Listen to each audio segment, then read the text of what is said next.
அஸ்ஸலாமு அலைக்கும். ஹாய். இன்றைக்கி ஸ்ட்ரீட் ஃபுட் காளான் எப்படி செய்கிறதுன்னு பார்க்கலாம்.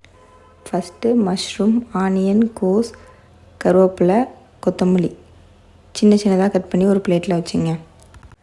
நெக்ஸ்ட்டு ஒரு பெரிய பவுலில் கட் பண்ணி வச்ச மஷ்ரூமு, கோஸு, கருவேப்பிலை, 1 ஸ்பூன் மிளகாத்தூள், 2 ஸ்பூன் கார்ன்ஃப்ளவரு, கொஞ்சம் உப்பு, கொஞ்சம் தண்ணி தெளித்து விட்டு அப்படியே மிக்ஸ் பண்ணி அதை தனியாக வச்சுங்க.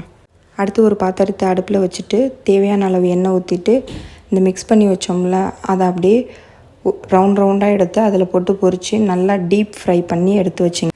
நெக்ஸ்ட்டு ஒரு பாத்திரத்தை அடுப்பில் வச்சுட்டு 2 ஸ்பூன் எண்ணெய், 2 ஸ்பூன் இஞ்சி பூண்டு, கொஞ்சம் வெங்காயம், கருவேப்பிலை, 1 ஸ்பூன் மிளகாய்த்தூள், 1 ஸ்பூன் மிளகுத்தூள், 1 ஸ்பூன் கறி மசாலா, தேவையான அளவு தண்ணி ஊற்றிட்டு கொஞ்சம் உப்பு போட்டு ஒரு மிக்ஸ் கொடுத்து அப்படியே லோ ஃப்ளேமில் வச்சு நெக்ஸ்ட்டு இது கூட அப்படியே 2 spoon tomato sauce, 2 spoon soya sauce ஊற்றி மிக்ஸ் பண்ணிவிட்டு நம்ம ஏற்கனவே டீப் ஃப்ரை பண்ணி வச்சுருந்த மஷ்ரூமை இது கூட ஆட் பண்ணிவிட்டு நல்லா குக் ஆகினோடனே அடுப்பை ஆஃப் பண்ணிடுங்க.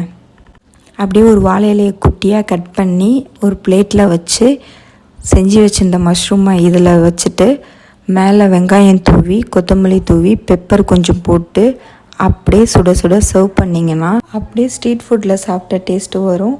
ட்ரை பண்ணி பாருங்கள்.